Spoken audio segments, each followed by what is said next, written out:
Juodą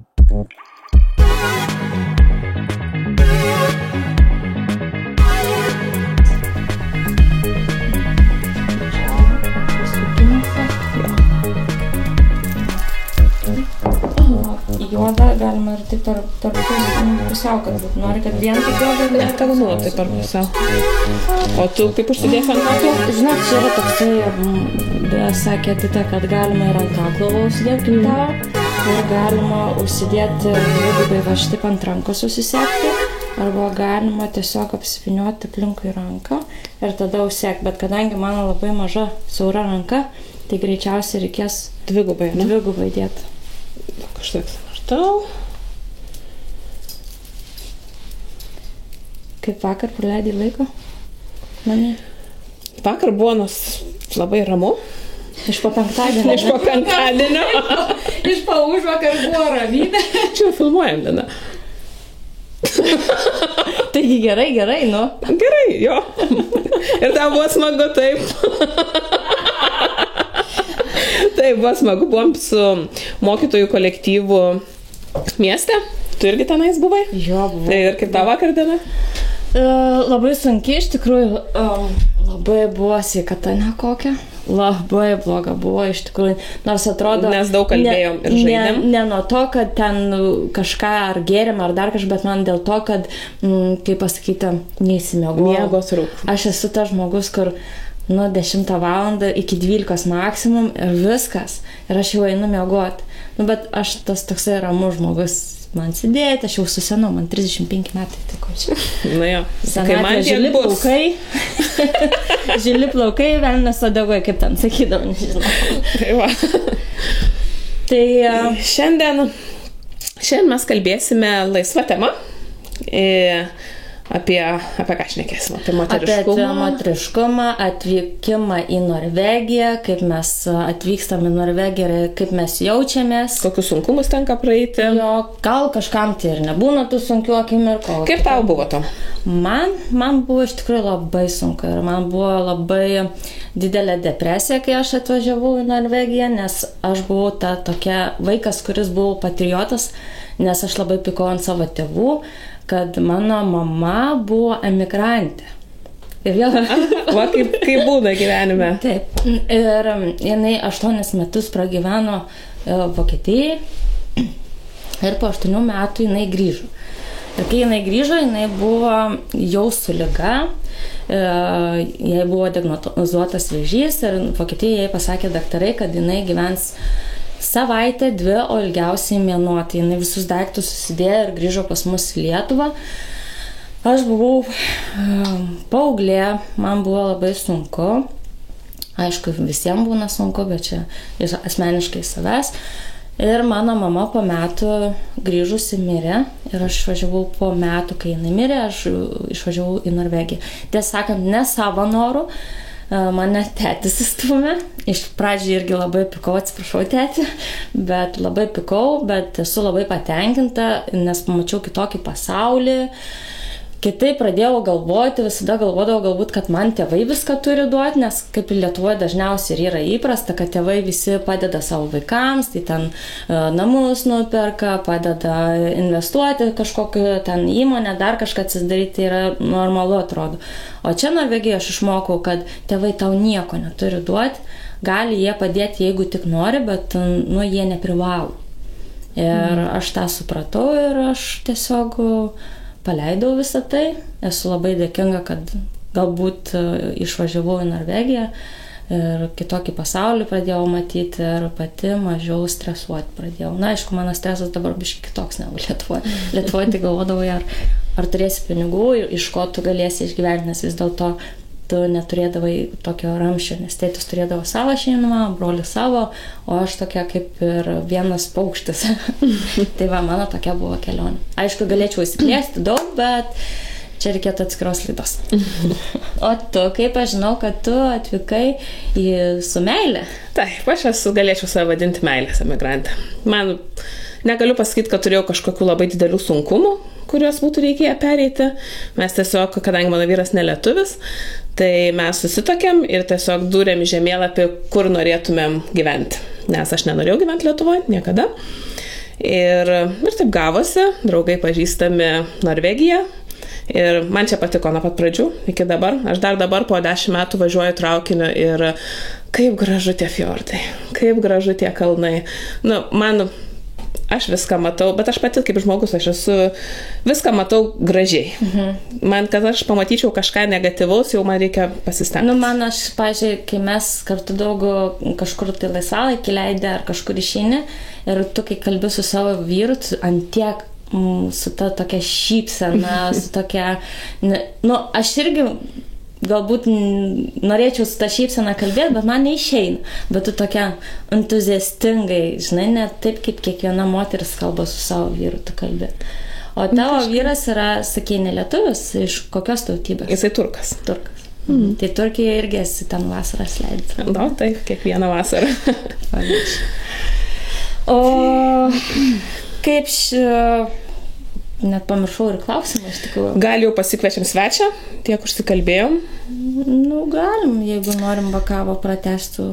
Jo, ir pasikalbėsime su energijos bomba, motivacijos dinamitu. Tiesiog moterim, kurios pasižiūri Facebooką ir galvoja, wow, ir man taip reikia, ir man. Aišku, ne visiems pasiseka, aš toliau valgau savo bandelį ir galvoju mintyse, reiktų, bet ne šiandien. Bet manau, kad ir tokios moteris labai daug gauna ir negatyvių galbūt kažkokių komentarų. Ir tai būtų labai įdomu irgi pakalbėti. Ir įdomu, kas slepiasi po tom komentatoriam, kurios tik negatyviai komentuoja, kiek jų daug. Ar tai yra pavydas, ar tai yra tiesiog nemokėjimas mylėti savęs ir priimti save tokia, kokia esi.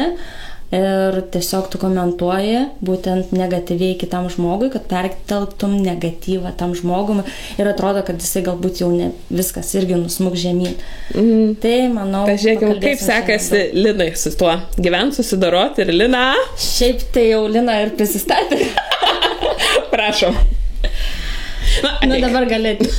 Eik, ateik, nebijok pas mūsų, mes nesikandžiam. Labas, mergina. Jėzus Marija, į taip netekėjus ir dar ant kampuką reikia sėdėti.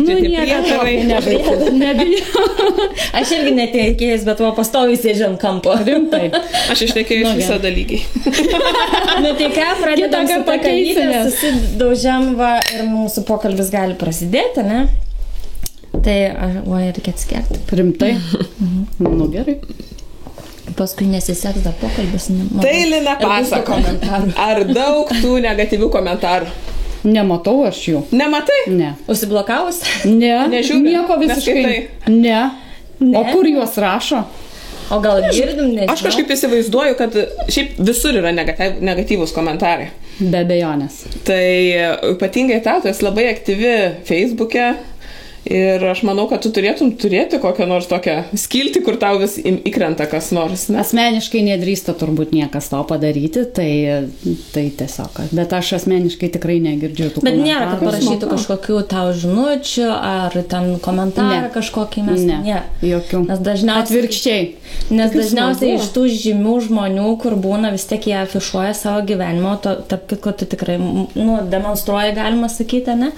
Ir girdi tas negatyves mintis, žinutes, ar ten komplimentus kažkokius pasako. Jau vien tik tai šiaip, kai pasižiūri, tokia graži ir sportuoja, ir tą daro, ir tą, automatiškai, kažkas negerai su ja. Kažkas negerai.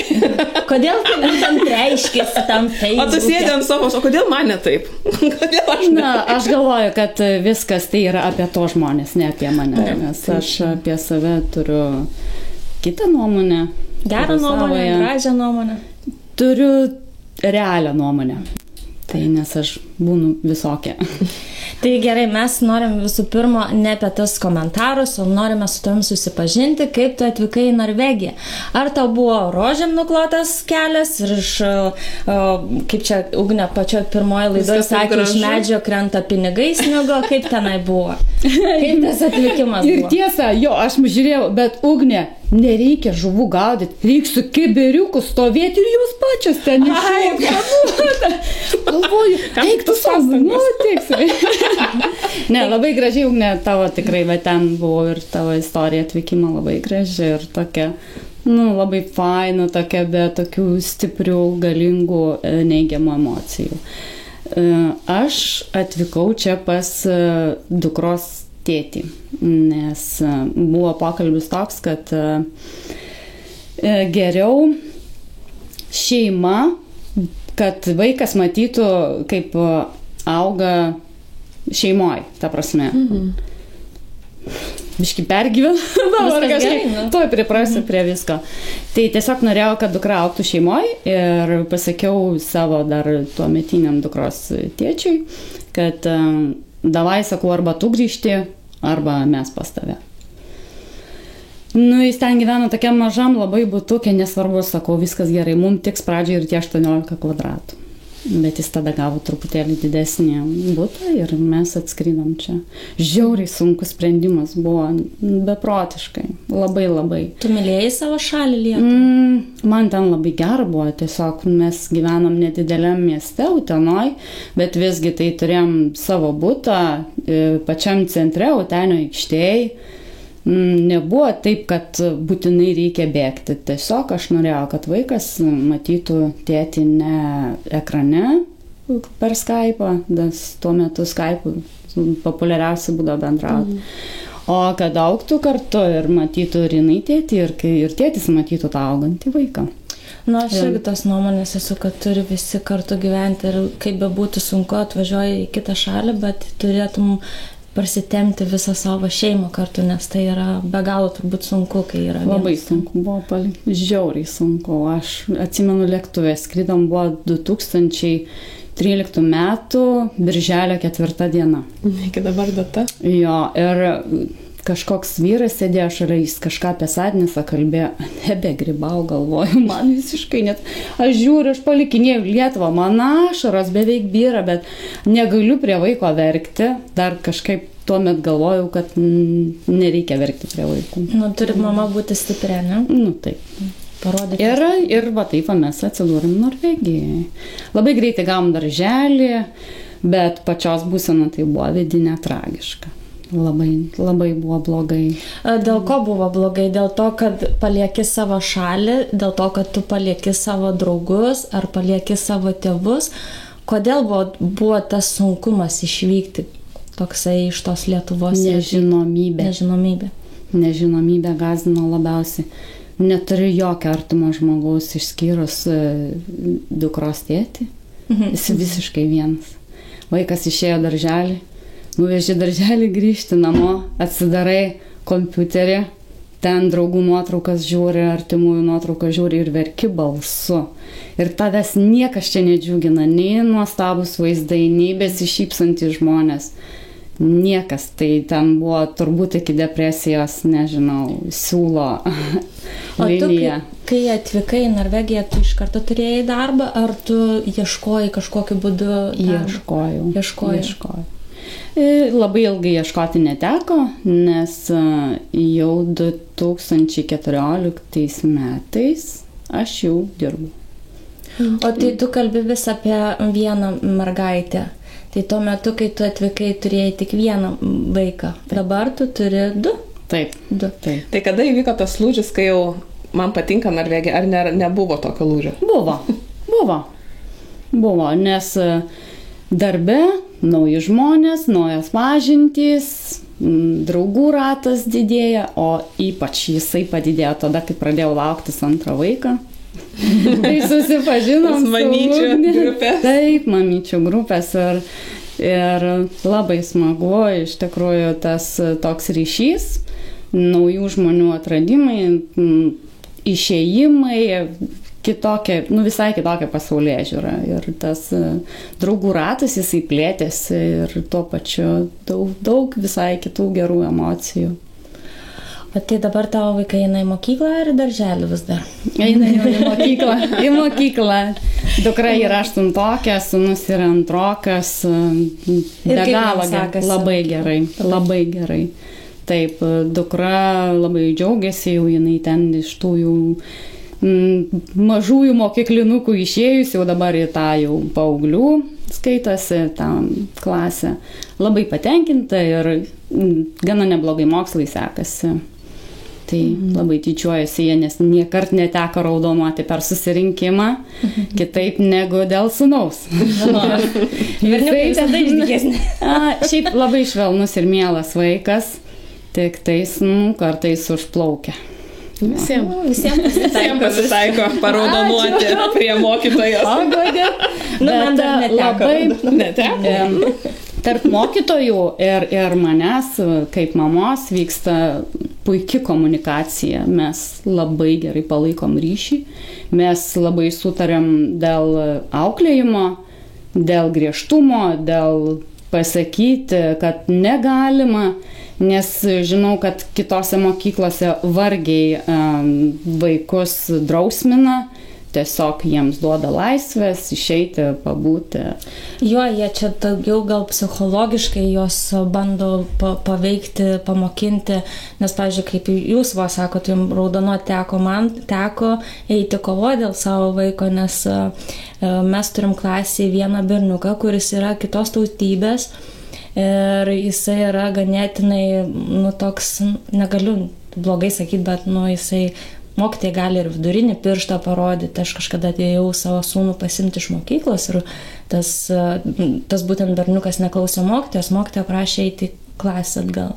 Ir jisai mokytojai vidurinį pirštą parodė ir aš jam sakau, kaip tu gali mokyti? Ir jisai man dar norėjo parodyti. Ir tas berniukas iš pradžių su mano vaiku gerai sutardavo ir būtent buvo kažkoks lūžis, nes mes persikraustėm naujai. Buvo lūžis, kad jis būtent pradėjo ant mano Beno pulti. Ir buvo toksai vienas momentas, kada mokytoja pamatė, kad mano sūnų parvertė ir jis spardė. Ir tada mes turėjom visi tokį didelį, kaip ir turėjom turėti didelį pokalbį su tėvais, bet buvo pasakyta, kad tai paskutinis kartas. Ir kaip tik turėjau eiti tą pokalbį ir mano Benas parėjo iš mokyklos, sako, mama, žinok, sako, manęs jau nebemuštas berniukas ir sakau, kodėl, žinai, kas buvo?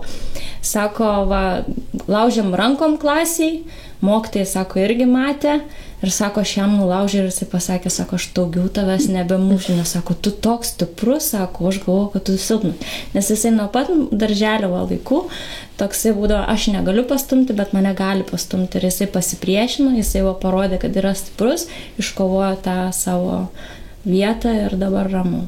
Man nereikėjo raudonuoti, bet reikėjo eiti kovoti. Taip, bet čia gaunasi taip, kad pats vaikas išsikovojo tą tokią pagarbą, kad jo liesti nevalia.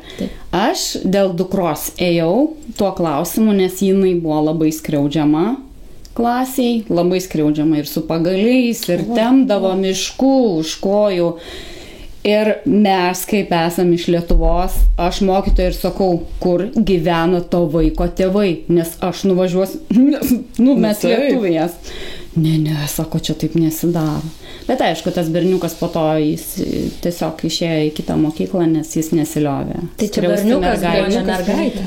Taip, nes mano mergina praktiškai visus 7 metus prasimokė klasiai, mergaičių klasiai. Ten tik pradžioje 1, 2 ir 3 klasiai truputį dar buvo berniukai. Iš pradžių 2, po to liko 1 ir tas 1 paskui nesiliovė skriaustų mergaičių, tai dėl to jisai išėjo į kitą mokyklą.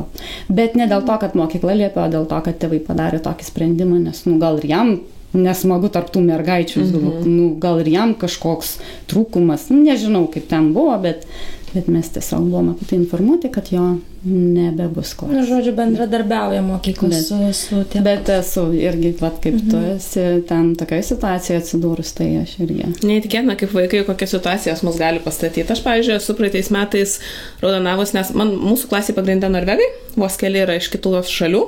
Mano vaikas yra pagal odos spalvą tamsiausias klasiai ir jisai buvo rasistas. Man paskambino iš mokyklos ir pasakė, kad jūsų vaikas yra rasistas kitų vaikų atžvilgiu ir jį nusivedė pas, ne jį nusivedė, mokytoja ėjo pas psichologę kalbėti, kaip su tuo, kaip elgtis, taip toliau. Bet kadangi aš jau pastebėjau, kad jis daug pradėjo kalbėti apie odos spalvą, aš prieš įvykių įvykstant paskambinau mokytojui ir sakiau, kas vyksta mokykloje, kodėl jis daug kalba apie odos spalvą.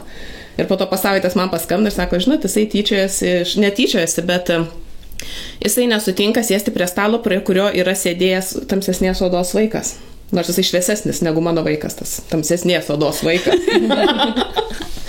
Ir mes turėjom, bet gražiai įsisprendė. Turbūt gražiai, kad aš užbėgau įvykiam už akių, nes jeigu aš nebūčiau paskambinus, įdomu, kaip būtų man pasibaigę, jeigu vis tiek ėjo jau pas psichologus, pas direktorę, mokytoją kalbėtis. Bet tau pranešė apie tai, kad vaikas tavo vedamas? Vaiko nevedė. Mokytojams sako, aš buvau pirmą kartą susidūrus tokią situaciją, mūsų mokytoja yra jauna, ir sako, nežinojau, kaip elgtis. Tai aš nuėjau viena pas psichologą, pas direktorę, kaip čia dabar daryti, nes mano vaikas kategoriškai atsisakė sėstis prie to stalo, nes jį lietė tamsios odos vaikas. Bet paskui mes pasikalbėjom, išsiaiškinom ir dabar jau juokinga ta situacija skamba.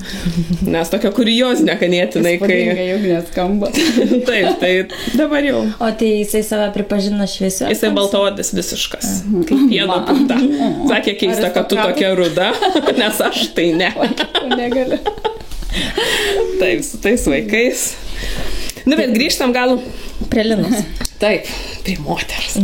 Papasakok, užsiminiai, kad korona buvo labai geras metas tau. Pats geriausias mano gyvenimo viršūnė. Ir aplamai, ir iki šiol klausant knygų, kad kiekvienas kažkoks stiprus ir negatyvus įvykis atneša daug labai teigiamų dalykų. Tai korona buvo vienas iš jų, kur būtent man asmeniškai į gyvenimą įpūtė absoliučius pokyčius, kardinalius, visame kame.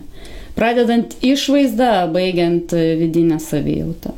Kodėl galvoji taip įvyko? Gal dėl to, kad mes buvom kaip ir daugiau laiko su savimi pačiais praleidom? Manau, kad taip. Namuose. Taip. Ar pasikeitė kažkas, pavyzdžiui, tu sakei, su pirmu vyru gyvenai, tai gal tos skyrybos tau irgi padėjo, ar ne tada skyreis? Ne tada. Ne. Tada mes kaip tik, gal kaip tik tada daugiau laiko leidom kartu. Jisai grodavo gitarą, dainuodavo, ten prikolindavom, darydavom visokius ten video, bet ne tas visai. Tai buvo pažinties su savim laikotarpis, kai tu supranti, kad visus savo žmonės gyvenime tu užleisdavai į eilę. Ta prasme, tu stovi eilės gale ir, tai tu praeik, tai dabar. Ir tai buvo, kad gerai, aš. Dabar jau iš pradžių taip nedrąsiai, gal čia man reikia dabar kažko, taip nedrąsiai.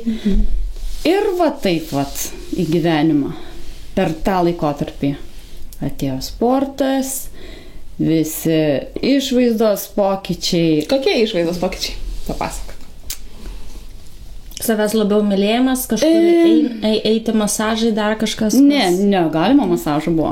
Nebuvo, jo, tada. Tikrai. Korona, užsidarė viskas.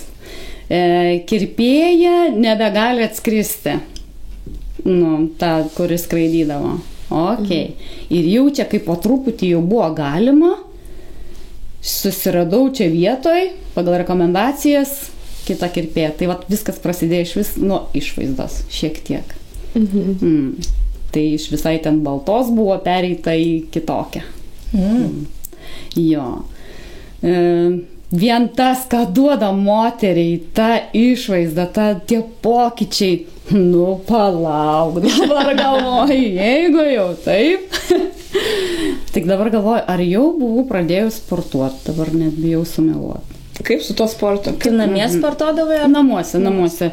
Draugė mano parašė žinutę, kad žinokis, aš čia esu užsiėmus dabar, yra labai faina grupė, mes ten sportuojam, 20 euriukų mėnesiui, labai fainiai, davai prisijung. Tai gerai, draugė liepia, ateinu, kas man? Sako, nepatiks, nesumokėsi ir viskas. Ir aš tai taip, galvoju, gerai, sportas man niekada nebuvo svetimas, aš ten jau ir mokykloje visur lakstydavau ir visose varžybose dalyvaudavau. O ten labai patiko, kokia faina ten ta grupė, bet ten toks aš jau ten tiesiog linksmai praleis laiką. 20 minučių, pasidarau kavos, pasidedu 2 saldainius, pratimuks, nuvarai, atsigeri kavos per tą 20 sekundžių, kur turi būti iki kito pratimo tarpus, saldainį atsikandi, nu į toliau tą pratimą darai. Prieš tėlį, nieks nematė. Toks, va, taip, tikrai taip, va, tokia pradžia buvo. O paskui vėl mes pradėjome įsivažiuoti darbus ir, nu, kažkaip jau man patiko čia, žiūriu, kad ir tos kelnės laisvai užsisega. Nes buvo jau blogai, jau buvo labai blogai. Aš jau žiūriu veidrodį ir aš nesuprantu, aš ausų nebematau. Nu, ten mačiau, bet aš jau taip savo galvoju. Nebematau jau ir ausų, kokie žandai ir nieks man nebetinka, nebepatinka. Ir kažkaip, kai jau pradeda matytis tie pokyčiai ant kūno, man kolegė sako, tu pasisverk, eik, sakau, nieko čia dar, nu ir kažkaip tais ten namuose buvo svarstyklės, bet nebuvo patareiko, nu čia tas daugelį. Ir aš kažkaip sportau toliau ir paskui man tai patiko, aš jau ten pradėjau ir po 2, ir po 3 treniruotės kiekvieną dieną daryti. Nu ir kažkaip buvo toks laikotarpis, galvoju, blemba, gal čia reikia pabandyti nuo 6 nevalgyti, pavyzdžiui. Nu ir man labai padėjo tas nuo 6 nevalgyti. Ir kai dar po gal 1,5 mėnesio draugė sako, nu tu pasisverk, va padėjo svarstyklės, aš kai pasisveriu buvo gal minus 13 kg. Oho, tai kiek svėriai prieš tai, kaip tu pradėjai sportuoti, atsimeni? Svėriau 64. O koks tavo ūgis? 1,68 m. Tai aukštesnė už mane. Tai va, ir kai numečiau 13 kg, wow. Tai svėri 50? Vieną? Oho. Taip. Tai tikrai buvo. O kiek dabar svėri? Negražu klausti. Tiek ir svėri. Jo. Tai labai patiko. Eik tu savo, kokia graži. Aš visai viskas kitaip yra, viskas kitaip kūnas keičiasi. Jisai stangrėja ir tu viskas, tu nebenori to paleisti. Ir po to baigėsi tas etapas, kad ten nuo 6 nevalgai, nes jau tavo kūnas yra jau viskas, jis yra maždaug susiformavęs ir reikia palaikyti tą visą, bet sporto dėka. Ir aš sportuodavau, bet aš valgau viską. Viską valgau, absoliučiai viską. Aš jeigu noriu prieš miegą ledų, aš nueinu ir suvalgau ledų, nu aš jau čia tikrai nesikankinsiu. Tai aš valgau. Tiek sveri, tai. Tai bet dėl to ir sportuoju, ugnelė, kad galėčiau viską valgyti. Negaliu iš savęs visko atimti jau čia, nes ir to nedarau, ir ano nedarau. Ir tokių žalingų įpročių neturiu, ir kitokių. Ir nu, čia dabar dar ir saldumynus atimti iš savęs. Ne, aš tokia jau tokia. O kaip apie nuotraukų publikavimą? Labai daug dedi nuotraukų. Tada ir pradėjai dėti, kai pradėjai sportuoti turbūt. Ar tu turi kažkokią mintį? Va, labai gerai tu čia pasakei. Toj sporto grupiai mes neprivalėdavom, bet mus skatindavo pasidaryti selfie, žodžiu, ir įdėti. Nu ir ten visos mes suselfinom. Nu ir po to jau čia jau tokia visa nerealiai jau gražėja. Jau žiūri, kad tie selfiukai visai kitokie gauna. Ne, iš tikrųjų tai gerai, be sarkazmo ir be juoko. Tiesiog va, tie selfiai išmoko tave paimti gerą kampą, pasipraktikuoti ir matai, kad laikui bėgant jie vis gerėja. O selfis neduoda dar to tokio kaip pažinti save iš veidrodžio pusės? Nes kitos būna į veidrodį žiūri, ne? O tu čia tiesiog tu save jau matai, kaip filmuoji su telefonu, tu save matai, kaip tu judi, kaip tavo tembras kalbėjimo ar ten šypsena. Nedavė to, kad dar labiau pamilai save? Net nežinau, gal ta meilė savo jau prieš tai yra, kai tu jau priimi save tokį, koks tu esi. Juk balsas tai nėra pasikeitęs. Nes anksčiau, jeigu įrašydavai kokią balsą, žinau, o Jėzau, nesiūsi, kas čia tokį balsą gali klausyti, čia nesąmonė. Ir paskui jau, kai tu kitaip žiūri į save, tu kitokią energiją skleidi ir kaip tu pati girdi savo balsą, taip išgirsta ir kiti. Tai... Bet va apie tą nuotraukų viešinimą. Kodėl pradėjai tiek daug dėti nuotraukų? Labai patinka. Labai patinka. Dėl komentarų? Atgalinis ryšys labai, bet man pačiai labai patinka. Man labai patinka, man iš vis patinka ta tokia realybė jau. Tavo realybė, kurią tu daliniesi, tai atrodo, Jeigu čia yra realybė, tavo kiekviena diena, kur kavytė, saulėtekis, sportas, žvejyba, žvejoji. Ta aišku. Viena žvejoja ir su vaikais eini. Visai. Mačiau. Visai. Tai kasdienybė atrodo nuostabi. Tai labai fain. Reikia... Ir šiaip labai motyvuoja. Jeigu mylėsi gyvenimą, gyvenimas mylės ir tave. O šiaip tai taip visko gyvenime būna, bet kad taip. Tai ir kava geri ir man tiesiog patinka visą tai. Bet labai motyvuoja. Labai motyvuoja tavo tos. Ir tarkim, ačiū, Ugne. Ir kai gauni, parašo žinutę kas nors, kad žiūri tave jau pusę metų, tu tik tais varyk, tu tik tais nesustok. Ta prasme, žmogus nepagaili parašyti, nepagaili savo minčių, savo tą emociją perteikti. Žiauriai fainai. Labai visiems dėkinga, kurie parašo netingi, bet tipo davai varyk ir toliau. Bet aš ir varysiu, aš neįsivaizduoju, kas mane galėtų sustabdyti. Lina, o pavyzdžiui, nebūna taip, kad aš į savęs kalbu. Nebūna taip, kad tu sportuoji, nutrūksta, susirgi dar kažkas ir paskui būna labai sunku įsivažiuoti vėl į tą rutiną sporto. Nebūna taip, kad gal šiandien tikrai nesportuosiu, kitą dieną pasportuosiu. Nebūna taip. Nebūna. O tai pačioje pradžioje dabar tai jau tu labai įsivažiuoji. Ne, pradžioje irgi nebuvo. Aš tiesiog nepalieku savo galvoj erdvės tokiai minčiai. Jeigu atsikelsi ir galvosi, blemba, jaučiu, čia šiandien nepavyks pasportuoti. Stopudovai nepavyks pasportuoti. Tikrai, garantuoju. Nes man būna taip, pavyzdžiui, susiplanavau, jau šiandien eisiu sportuoti, jau nuo šiandien vėl viską pradėsiu ir žiūrėk, tai Benas nori kažko, tai man reikia kažkur bėgti, kažką daryti, noriu pailsėti, galbūt labai stipriai pavargusią, ne po darbo. Vakare aš jau nebelabai noriu eiti vien dėl to, kad aš vaiko nenoriu palikti vieno. Namuose sportuoti man labai sunku, bet šiaip man patinka sporto salė. Bet iki jos daeiti, man yra per gatvę. Man jau per gatvę, bet aš visai kitą sporto salę einu. Jeigu einu, tai tas žingsnis pirmus dėti yra žiauriai sunku. Ne, čia yra pasiteisinimai. Čia pasiteisinimai. Ir niekada reikia išmušti. Ne. O atostogos? Ne, tai atostogos, tai žinau, kad tai yra atostogos. Bet tada yra, einam 10 kilų, 7 kokios. Tai yra judesys, bet nei kiek nesiparinu, jeigu reikia pragulėti. No problem, visiškai, absoliučiai. Nereikia atidirbti to, tai tam ir sportuoji, kad reikia kūnui ir pailsėti. O kiek laiko sportuoji per dieną? Kai jau pradės. Anksčiau, sakau, 20 minučių per dieną, po to ilginau, po 3 treniruotės darydavau ir po 5, o dabar į salę vaikštau nuo sausio mėnesio, tai valandą visada. O kaip su salė, noriu paklausti, dar mažiau, kad salę pradėjai vaikščioti. Taip. Geriau negu namuose? Taip. Palyginimą turiu palyginimą ir labai dėkoju savo Jolitėlę. Linkėjimai tau. Nes buvom gimtadienį ir jis sako, einam su manim, aš labai noriu į salę. Einam, pabandysim.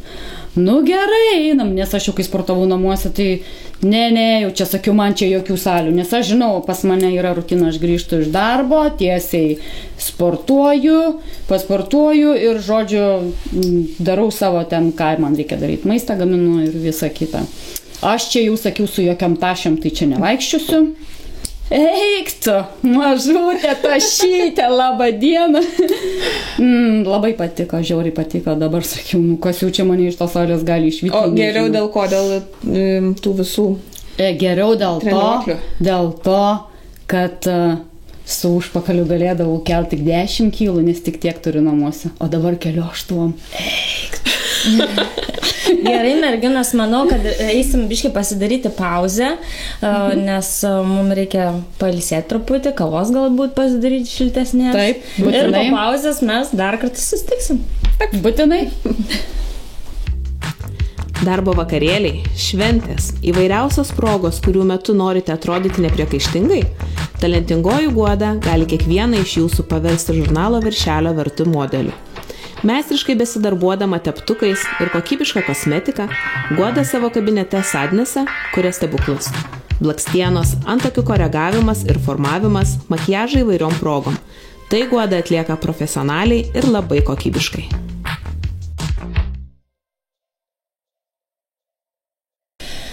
Tai gerai, sugrįžom po pertraukėlės, ne? Apie tą užpakaliuką mūsų. Tai kaip ten yra, norėčiau sužinoti taisyklingai, yra užpakalį mes prisipučiam su sportavimu, ne? Kilnoji, tai reikia su dubeniu, ne? Taip, kad tas užpakaliukas mūsų toks biški gražesnis atrodytų. Gali ir ne biški gražiau atrodyti. Gali labai gražiau atrodyti. Bet ką noriu pasakyti, kad motyvacija yra labai laikinas dalykas. Taip pat tu pasižiūri ir wow, kaip faina, kaip jinai varo. Nu ir jau tu gali apsisukęs, jau čia tau kas nors paskambino, pasižiūrėjo, ne taip tu jau seniai jau pamiršęs, ką tu ten matei. Ir kad motyvacija tikrai yra labai laikina ir tą tada turėtum nuolat palaikyti, nuolat. Tu turėtum būti priklausomas nuo kažko, kas tave motyvuoja. Tai taip nereikėtų. Tai turėtų tapti įpročiu ir nežinau, aš manau, kad viską mes darom iš didelio noro. Man neseniai buvo toks atvejis, jau buvau susiruošus sportuoti namuose, jau to motivacija buvo atsiradus, čia Benas ten savo reikalais, maniškis išėjęs. Galvoju, pasportuosi ir paskambina tėtis. Na tai kaip sekasi ir praėjo mano sportas, 2 valandas kalbėsime su tėčiu ir paskui jau nebepasportavau. Tai va. Lūpų treniruotė. Taip, lūpų treniruotė. Tai ką, Lina, tau mes gal paliekam tą temą jau su sportu biškino šaly. Vieną klausimą. Kai sportuoji, ką klausai? Nieko. Dainuoja. Neklausai, nebūni niekada? Ne. Kodėl, o muzika? Ne. Muzika groja sporto klube. O kai sportuodavau namuose, tai ekrane treneris ir visada muzika ten groja. Ai. Taip. Bet su ausinėm būni dažnai? Labai. Nes klausai turbūt knygas. Taip. Kaip atradai šitą pomėgį, įprotį, jau čia net nežinau kaip pavadinti šitą korona. Gėrį. Irgi korona. Taip.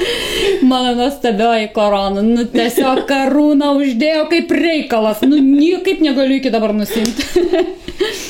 Jo, per koroną, nes atsirado laiko, labai mėgau ir anksčiau knygas, bet tikrai tiek neskaitydavau. Ir kai atsirado galimybė jų klausytis, tai tą ir pradėjau daryti. Labai padeda į save pasižiūrėti kitaip, įsigilinti, išgirsti save, pamatyti save, priimti save tokį, koks esi, nereikalauti, neturėti lūkesčių savo, tiesiog būti taip, kaip būnasi. Ir suprasti, kad viskas yra normalu, kad skauda yra normalu, kad negera yra normalu, kad nieko nenori, kad nori gulėti kaip slyva tašiai, kitą kartą nori varyti kaip malūnsparnis per visur. Ir tiesiog būti taip, kaip būnasi. Tai dažniausiai klausai saviugdos knygas turbūt. Labiausia taip saviugdos, bet labai mėgstu verslo knygas, labai patinka biografijos. Tai ir romanai, paįvairinu, bet taip, labiausiai saviugdą klausau. Ir kiek knygų esi perskaičius iki dabar? Galėtum? Daug. Labai daug. Vien pernai beveik 100 knygų esu perklausius. O tu perskaitai tą knygą, kur buvo, mes man atrodo, kai buvom tada Andriukos gimtadienį, mes kalbėjom apie tą knygą, ar ne? Kur buvo apie dvasias, ten sielų kelionės. Perskaitai? Taip. Patiko? Taip. Be galo. O Agne, tu skaitai tą knygą, ar ne? Aš skaičiau, manęs taip nesužavėjo. Man iškart Ugnė, žinau. Kažkaip, aš tikiu šitais dalykais, bet knyga manęs kažkaip, gal buvo ne tas laikas, kada aš ją turėjau klausyti. Aš ją dar kartą perklausysiu, nes tuo metu manęs visai nesužavėjo. Tu neperskaitai, aš iki galo neperskaičiau, nes jinai man ant pačio galo jau man biški per nuobodi buvo, bet jo, man ta knyga labai patiko. O man irgi šiaip psichologinės knygas patinka skaityti, aplamai. Nemėgstu romanų skaityti. Aš mėgstu. Tai ką tada, jeigu mes baigiam su knygom ir noriu, Lina, prieiti prie to paties tokio klausimo, ne klausimo, bet išgyvenimo. Tu Norvegijoje gyvenai su savo vyru, pirmuoju vyru. Bet tu vadinam, ir esi dabar jau įsiskyrusi esi, ne? Taip. Jau kaip sekėsi tos skyrybos? Buvo sunkios ar buvo tiesiog labai draugiškai įsiskiriama? Gal vėl per koroną? Ne. Tikrai taip. Tikrai taip? Tikrai čia taip. Koronos pradžioje, pabaigoje? Eigoje. Taip, viskas vienais metais. Tai buvo taip, kad mes išsiskyrėm labai draugiškai, abipusio susitarimu.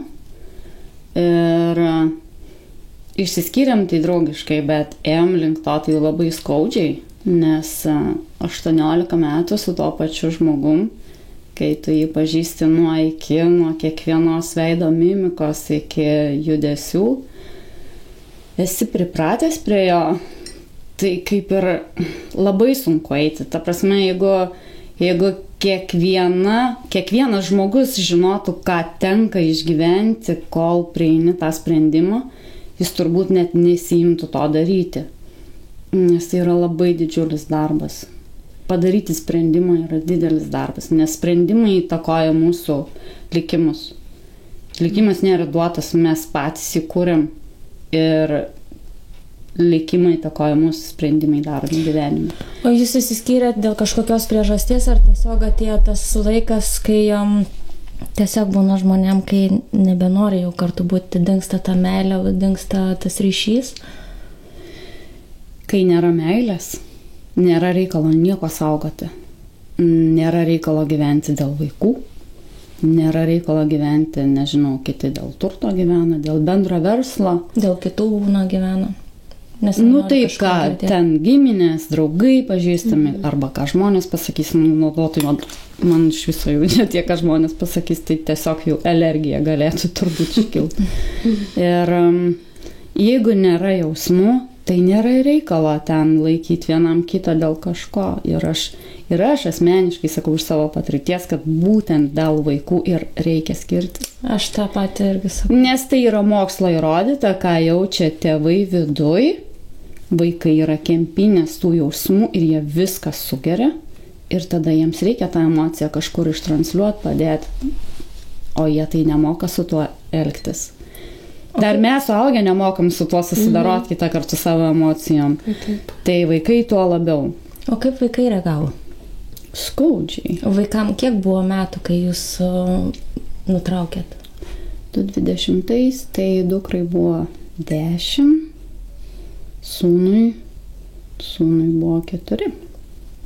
Gerai, o ta eiga visa buvo tiesiog atėjote ir pasakėt, viskas mes skiriamės. Kaip priėjo tą visą ir kur kreipėtės būtent, nes Norvegija yra biškai šiek tiek kitokia sistema negu Lietuvoje skyrybų. Taip, mes buvom nesusituokę, tai čia tą tik tais pagreitino. Aš tiesiog pasakiau, kad užtenka vaidinti šeimą. Ir viskas. Juk, sakau, vis tiek nieko nejaučiam vienas kitam. Labai buvo sunku, žiauriai sunku. Ir dabar pasakoju, net atrodo kūnas įsitempia visas kaip akmuo. Nėra lengva apie tai kalbėti, bet tai tikrai nebejotinai buvo geriausias sprendimas gyvenime. Visiems būna paskirimų, kad ir kiek metų praeis, bet vis tiek bus visiems skaudu, nes tas išgyvenimas vis tiek tavo viduje lieka. Plus dar, kai yra vaikai, jie visada tas ryšys turės būti ir bendrauti tiek su tėvu, tiek su mama, tarpusavę, ne? Jūs dabar bendraujate, jisai prižiūri, kaip pasiema vaikus su savim ar ne? Šiuo metu ne. Ne, šiuo metu ne. Taip, bet taip viskas gerai, mes išsiskyrėm tikrai labai draugiškai. Po to jau, kai ta pirmoji banga nuslūgo, jau kai žinom, kas kur eis, susitarėm bendru susitarimu ir tiesiog aš padėjau jam ir išsikraustyti, ir daiktus susidėti, ir mes ir prieskonius pasidalinom, mes ir nuėjom į šeimos kontorą, mes po pokalbio su tą moterį mes pasidarėm selfie abudu. O kas yra šeimos kontora? Family kontora. Jo, bet čia, kai nesusituokęs, vis tiek turėjai kažką. Turėjai, ar susituokęs, ar nesusituokęs, ten nueini ir ten jie dar ten gal žiūri, duoda, man atrodo, metus laiko, bet jie sako, mes neturim su jumis ką veikti, kodėl jūs skiriatės, taip fainiai viskas. Bet tenai ir yra nusprendžiama toj family kontorui, kad kaip vaikai bus, ta priežiūra tėvų, nes Norvegijoje yra sistema, kad tėtis turi 50%, mama turi 50%, tai čia būna labai mažai ir retai, kada būna mama turi visą 100%. Nes Norvegijos sistema neleidžia, kad mama vien tik būtų atsakinga už vaiką. Taip? Procentaliai galima dalintis kaip tik tais nori. Tai mes pasidalinom 30-70 ir jisai imdavo vaikus savaitgalį. Nu, čia tarpusavio sutarimas turi būti. Jeigu nesutari, tada... Bet jeigu vyras nesutiktų, tada turėtų būti 50-50. Ne, neturėtų būti. Ne, gali vis tiek išsireikalauti, kad tu turėsi daugiau? Mama turės daugiau?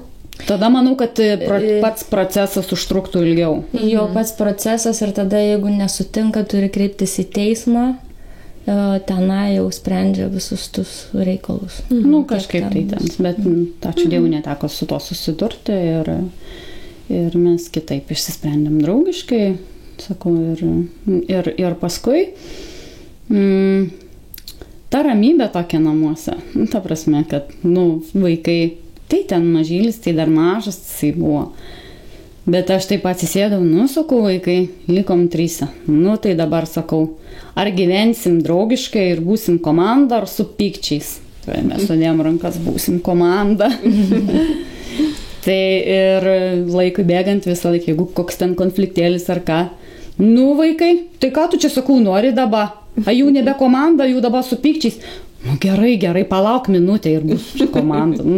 Mažasis jis ten labiau toksai. Bet kaip po skyrybų, kaip ir visi turbūt pastebi, kad moteris pražįsta, atsigauna, net internete, iš nuotraukų gali tai pastebėti. Taip, paliubom. Jokauju. Bet kaip tai vyksta? Tai tiesiog sąmoningai vyksta? Ar tas tu pati jutai, kad tu tiesiog pražįsti? Tai kaip ir mes pradžiai, man atrodo, kalbėjom pokalbio, kad tu jauti žmogaus kitokią energiją. Tai viskas veikia, kai tu jau myli save. Nemylėdama, kai žmonės nemyli savęs ir jie tikisi, kad juos mylės kiti, tai taip nebūna. Pradžiai tu turi pamilti save. Kaip tu, jeigu nemyli savęs, kodėl tu nori, kad kiti tave mylėtų? Taip nebūna. Arba tu myli save ir tu esi energija. Ir yra visai kitokia vibracija. Ir vaikam tas visas jausmas pereina, nes darželį dar niekas nežinojo, kad čia kas kaip. Ir aš kažkaip po to pokalbio metu užsiminiau, tai čia sakau, turbūt gal po skyrybų. Sako, toks geras elgesys, tiesiog absoliučiai pas vaiką kardinaliai yra pasikeitęs. Taip, pas Marką, pas sūnų. Visai kitaip, nes mes turėjom ir PPT turėjom pagalbą. Nes jis būdavo toks nervatriovkinis. Kažkas užeidavo.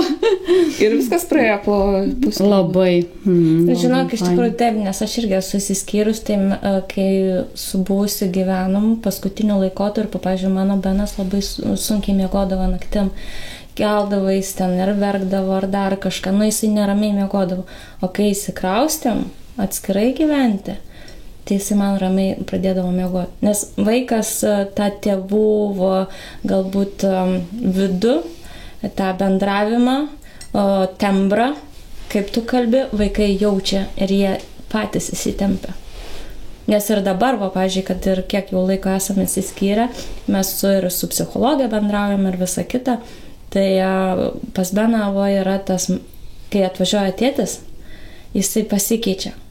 Iš tikrųjų, ne jisai galbūt pasikeičia, aš pasikeičiu, nes aš įsitempiu, nes man reikės su to žmogum jau vėl bendrauti, nors mes dabar tą ryšį irgi atradom, kad mes susikalbam, viskas gerai, bet aš turbūt įsitempiu ir tada mes pradedam pykti su Benu. Ir mums, kaip tik psichologija sakė, sako, tu turi šitą susireguliuoti. Nes, Benas sakė, mama, pasikeičia, aš tada būnu visur kaltas, atrodo, tas blogai, anas blogai, tai sakiau, dabar man reikia ties to dirbti. Aišku, jau kažkiek jau ir įsidirbome tai, bet vaikai labai jaučia tas skyrybas ir... Jie jaučia tėvų emociją. Taip. Jaučia emocijas. Bet aš savo vaikam visada sakau taip, kad jie yra 50% manęs ir 50% tėčio. Kad tėvais mūsų niekas nemokė būti. Mes tiesiog augam su jais kartu. Ir kokia yra mama, tokia ir yra. Koks yra tėtis, toks ir yra. Tiesiog reikia priimti, nes užaugus paskui čia pačių įvairiausių ten tų ir traumų būna, ir įsitikinimų, ir taip, ir tas lydi visą gyvenimą. Vaikai ar turės tų nuoskaidų, kaip tu beaugintum, vis tiek kažkada kažkokia nuoskauda jam išlysta iš vaikystės, tai ar tu gerai ar blogai auginsi. Čia tikrai. Tas yra. Bet Su vaikais, manau, būna sunkiausiai, kai, pavyzdžiui, mamos neleidžia su tėčiu bendrauti. Ar buvo pas tave tas toksai principas išlindusi, kad va, aš neleisiu bendrauti? Niekada. Niekada, ne. Ne, niekada. Nu, tiesiog aš esu sveiko proto moteris. Ir jeigu tik tais vaikų tėtis rodytų norą su jais susitikti, matytis, niekada gyvenime, ta prasme, tai... Tu nesi iš tų moterų, kad viskas čia mano principas ir aš neleisiu. Ne, principai iš viso yra rakštis žmonių gyvenimuose, tai juos valdyti reikia išmokti. Taip, aš buvau labai principinga, ta prasme, tik tai aš suvokiau, kad tie principai veda į niekur. Jie veda į ten, kur mes atsidūrėm su vaikų tėčiu. Tiesiog į skyrybas ir viskas. Nes labai daug mes ko esam išbandę. Mes turbūt nesam išbandę tik tai kokio šeimos terapeuto. Bet kai tu išsivalęs esi nuo to meilės jausmo, nuo to tikro jausmo, to, kad tu to žmogus jau... Tu jį žiūri tik tais tiesiog, kad jis yra, kad gyvena kambarį. Ir viskas, kad jis yra vaikų tėtis ir kad jis yra, kaip draugas toks. Tu jį tiesiog pažįsti ir kažkada turėjai gerą laiką. Ar kažkada ateityje bus dukters ar sūnaus vestuvės, tai reikės dalyvauti kartu, ne? Tai aš neturiu problemų ten pasimatyti, ar ką, kaip sakant, nieko juk nesu padaręs ten kažko tokio, bet... Atėjus tai koronai, ta vertybių skalė jinai labai pakito ir tie visi tas požiūris yra visai kitoks į gyvenimą, į save, į vaikus, į buvusius santykius. Ieškai to, ko jie tave išmokė, ką daryti ir ko nedaryti. O buvo, pavyzdžiui, kada nutikė taip, kad būtų tekęs pabendrauti su Barne Varan?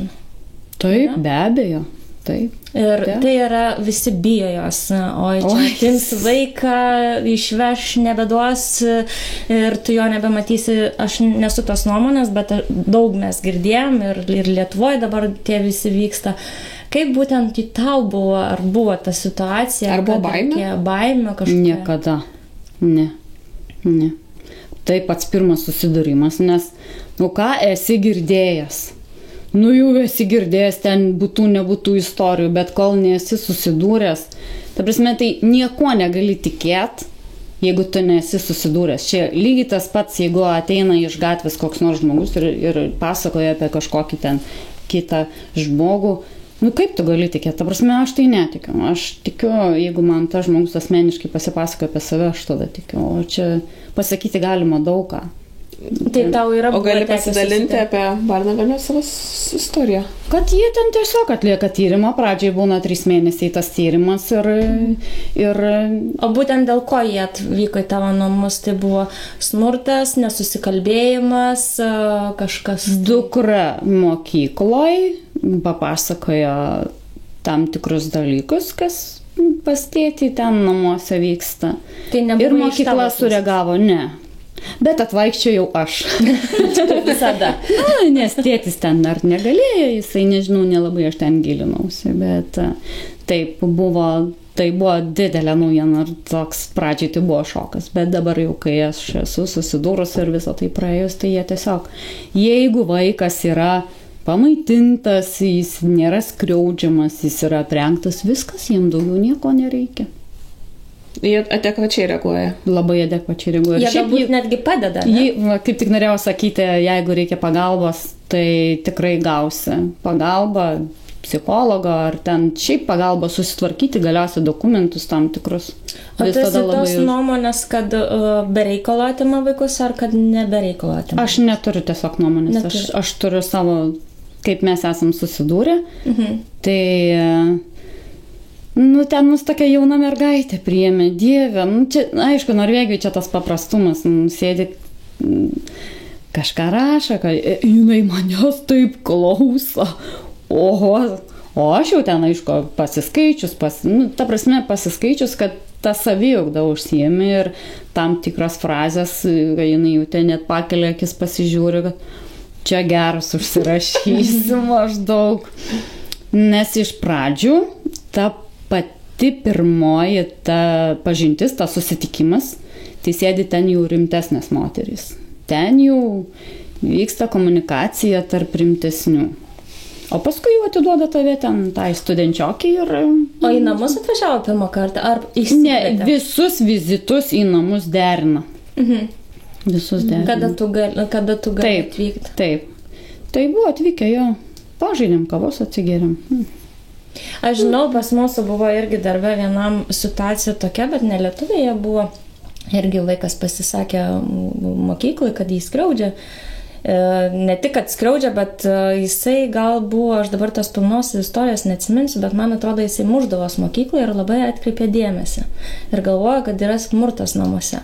Na ir jie buvo iškviesti, buvo į namus atvažiavę, bet jie pasakė, mes atvažiuosim, nesakė.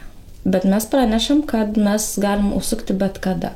Ir jie pasakė, tėvai, sako, prašom, atvažiuokit, mes neturim jokių problemų, sako, vaikai visi pasimuša maži, o jeigu norite atvažiuoti, pažiūrėti, kaip mes gyvenam, kaip pas mūsų yra bendravimas, prašom atvažiuoti. Bet neatėmė irgi, tiesiog atvažiavo, pasižiūrėjo ir išvažiavo. Aišku, buvo galbūt stebimi kažkurį laiką, bet nebuvo taip, kad kaip... Sako, kad atvažiavo į namus, pasiėmė, išsigrobė, išsivežė, išplėšė iš rankų. Nes tėvai, manau, irgi turi manipuliaciją, taip pat kaip vaikai. Tėvai moka manipuliuoti vaikais.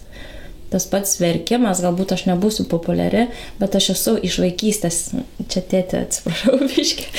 Ir iš vaikystės tokią pavyzdį, kai mano tėtis anksčiau jisai mėgdavo išgerti.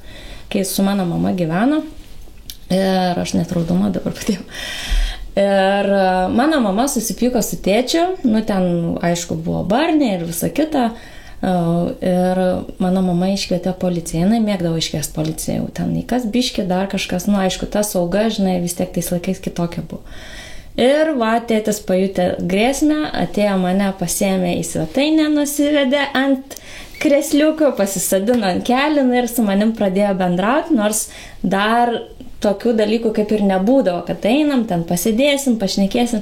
Ir atvažiavo į namus policija ir mano tėtį norėjo išvežti. Ir ką galiu pasakyti, nežinau, ar mane girdėjo, bet ką jie padarė prie mano akių, mano tėčiui, tai buvo, dabar pati taip norėčiau jiem padaryti, nes jie prie mano akių, mano tėtį norėjo mušti su bananu, kaip jie vadina. Ir tai buvo manipuliacija, nes atvažiavo pareigūnai, sako, mes norim įsivežti jumis ir taip toliau. Ir mano tėtis, ne, aš dabar kalbu su savo dukra. O aš tėti, nevažiuok, nevaikas. Tas toksai manipuliacija, tikrai suaugę žmonės ir moka manipuliuoti. Ir dabar, kai tą vaizdą prisimenu, ir aš tikrai galiu patvirtinti iš savo pusės, kad tėvai irgi moka manipuliuoti vaikais. Vienareikšmiškai taip. Tas paverkimas, atėmimas, išplėšimas, tai... Jeigu tu esi mama, tėtis ir kažkokia tokia situacija, kaip tu sakai, turėjai parodyti, kad esi stipri, ne? Neverkti, kad kai skyriais, ar tam tau buvo sunku, ar dar kažkas, tu negali parodyti vaikui. Tai tuo momentu, manau, mes irgi turėtumėm būti tokios stipresnės. Aš negalėjau parodyti, kai mes atvykom čia. Dar nemokėjau rodyti tų emocijų. Dabar aš žinau, kad viską reikia rodyti. Viską. Jeigu sunku ir yra sunku, jeigu susibarėm, aš ateinu ir atsiprašau vaikų. Jo, ta prasme, ne tai, kad soriuks pareikiau. Ne tai būna. Aš ateinu ir papasakojau, kad man sukilo tokia ir tokia emocija. Aš pajaučiau pyktį dėl to ir to, tarkim, įvardinu konkrečiai, kas mane nuliūdino. Pasisakau ir taip pat, kad man ten buvo kažkokia prastesnė diena ir aš taip dėl to nesusivaldžiau ir mes taip susitaikom, nes aš irgi užaugau šeimoje, kur tas emocijas kažkodėl labai slėpdavo anksčiau. Nei ten verkia prie mūsų, nei ten pykstasi prie mūsų ir tu jau augi, bam, girdi, kad tėvai barasi. Tai tau pasaulis griūna, tai kaip čia 10 metų nesibarė, o dabar barasi. Viskas, karas. Taip. nes tu nesi susipažinęs per tiek metų, nes jis slėpdavo tas emocijas. Ne. O dabar, kad viskas yra normalu, kaip save priėmė, visokį, koks tik tai jis būna ir kaip ir kalbėjom anksčiau. Tai taip ir vaikai turi save priimti, kad jie ir patys moka įvertinti savo emocinę būklę. Nu taip aš dabar, va, kaip Markas, dabar aš piktas, dabar tai dar biški komanda negalim būti, dabar dar biški su pykčiais, bet po minutės jau galės. Vat jam to tokio reikia. Tai. Na ką, Lina, dar vieną paskutinį klausimą aš tau turiu. Ką norėtum palinkėti viso moterį? Ir ateina kovo 8, ne? Buvo. Ai, palauk, moters diena. Moters diena. Buvo. Ai, tu savo negali. Ką galėtum palinkėti? Ir jau kojas išlindo. Tas geras kojom. Meilės sau. Meilės. Meilės sau. Nes jeigu tu mylėsi save, jeigu tu tikėsi savim, tai visata bus su tavim. Labai gražu. Padėkokim, mes turim tau dovaną, tau gerai pažįstamos Editos. Kaip matau, auskarai tavo irgi. Be abejo, tai čia daug jos yra visokių. Kadangi mes žinom, kad tu mėgsti iš Editos, bet mūsų rėmėja yra Edita. Angel Dream. Ir jinai tau įdėjo ne tik kaip tikrai karalienė. Surpriziuką tau įdėjo. Ačiū labai tau, Lina, šiandien. Labai ačiū, merginas. Labai fainiai. Nu, tai mes tik... Jo, ačiū, kad buvai, ačiū, kad pasidalinai savo istoriją, buvo smagu. Tarp kitko, niekada nebuvau gyvai mačiusi, susipažinom tik per Endrikos gimtadienį, bet va, labai šauni moteris. Ačiū labai, labai ačiū, labai gerai buvo čia būti. Ir būk tikrai dėkinga. Būsiu. Profesionali fotosesija gali būti ne tik puikia dovana mylimajai ar mylimajam, bet ir puikia proga įpūsti romantikos į santykių kasdienybę. Vienišoms širdims asmeninė fotosesija suteiks pasitikėjimą, o gal net įaudrins fantaziją. Remis Foto 10% nuolaida su kodu norvegiška kava. Nežinau kaip tu, Toma, bet aš tai dabar užsimotyvavus. Aš hipnotizavusi. Vėl. Aš, man atrodo, viešai jau tuoj pasižadėsiu pradėti sportuoti. Jeigu eisi su manim? Ne. Aš negaliu pradėti nuo rytaus, nuo pirmadienio, nuo trečiadienio, nuo šiandien. Grįžtu namo ir mankštelė. 20 minučių. Ir tai bus mano rutina. Tu man atsiųsi video? Kaip tu sportuoji? Gerai, selfiukus. Irgi su šokoladuku valgysi. Bet valgyt, bet pasportuot, aš užsimotyvavau. O tu? Kaip tu jautiesi? Aš dar vis galvoju savo mintise, bet jo, aš irgi užsimotyvau, man labai Laura, visos čia mano galvoje. Jo, man Lina labai užmotyvavo, nes aš šiaip sau dabar tų vardų pasakiau, nes aš šiaip labai mėgstu pastebėti visas sportininkės, Jovitas Vickaitė, žiūrėdavau, sportuodavau irgi kartu, bet dingo ta motyvacija ir iš tikrųjų, kaip Lina sako, jinai dingsta.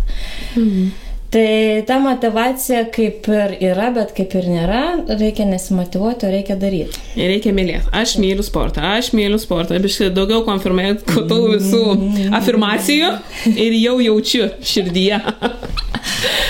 O dabar noriu dar priminti apie referendumą. Tai yra labai labai visiems svarbus dalykas.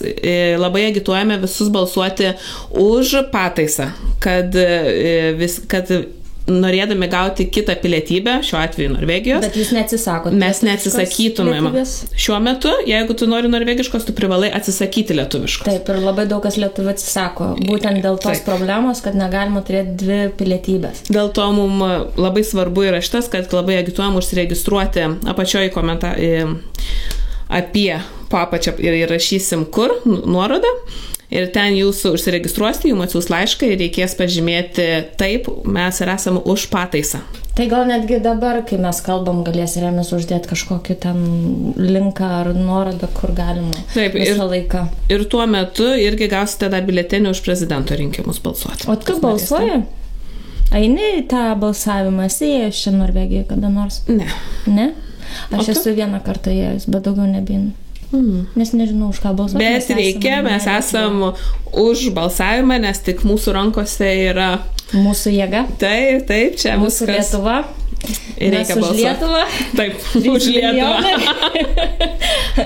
Jo, mes mylim savo šalį ir norim, kad aš taip, pavyzdžiui, nenoriu kitos pilietybės, bet yra tikrai daug žmonių, kurie nori tą pilietybę turėti ir būtinai balsuokit, kad nebūtų taip, kad tie, kurie nori pakeisti pilietybę, jie privalo atsisakyti lietuviškos mūsų ir taip yra nedaug. Taip, ir būtų mūsų labai mažai iš tikrųjų yra, nes mes visi įsibarstėm. Taip. Ir dar noriu priminti, kad bus šachmatų turnyras, kuris vyks balandžio 6 dieną. Irgi registruokitės ir eikit pažaisti šachmatus į Lietuvių namus. Kadangi mūsų bus laida jau po mugės, kaip galvoju, tu važiuosi į mugę? Aš važiuosiu, aš visada važiuoju, nes man labai įdomu pasižiūrėti. Tai bus galima apie mugę pažiūrėti vaizdelius mūsų grupėje Lietuviai su norvegiška kava. Facebook'e mes galėsim įdėti, kaip vyksta mugės, kiek susirenka lietuvių. Galbūt net sutiksim ir tos pačius pašnekovus, kuriuos mes kalbiname kažkada. Ir dar paskutinis dalykas. Norim paleisti loteriją. Jo, iš tikrųjų vos nepamiršau. Mes turim labai nuostabią moterį, kuri gamina rankų darbo žvakes, kvapus, taip? Taip, ir jinai bus kažkada mūsų galbūt rėmėja, galbūt nuo šio ir pradėsim.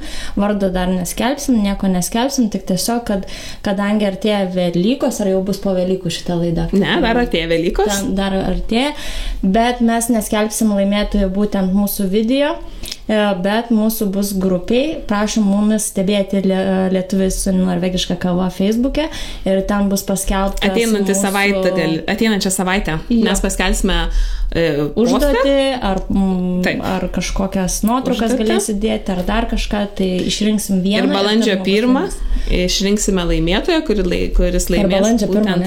Taip, balandžio 1, jokais ar ne jokais, išrinksim laimėtoją, kuris laimės būtent. Žinokit, nemeluojam, čia iš tikrųjų buvo. O tau sekasi meluoti per balandžio 1? Taip, aš visada meluoju. Ar tave labiau apgauna? Ne, mane retai kas apgauna. Tai, o man patinka. Aš atsimenu, kai mano vyras vieną dieną šokinėjo, telefonu kalbėjom, šokinėjo duše, iškėlęs vieną ranką ir sakė, nekliba, ta plytelė, nekliba. Ir tada sakau, pažiūrėk į veidrodį. Ir suprato, kad šokinėdavo ant vienos kojos. Nelabai tas plytelės išklibins. Supratau, tai mėgstu juokauti irgi gerai, ne? Tai va. Gerai, ką, labai ačiū visiems, kas žiūrit, nepamirškite pamėgti, pasidalinti ir užsiprenumeruoti. Ir pakomentuoti, nes laukiam ir jūsų komentarų.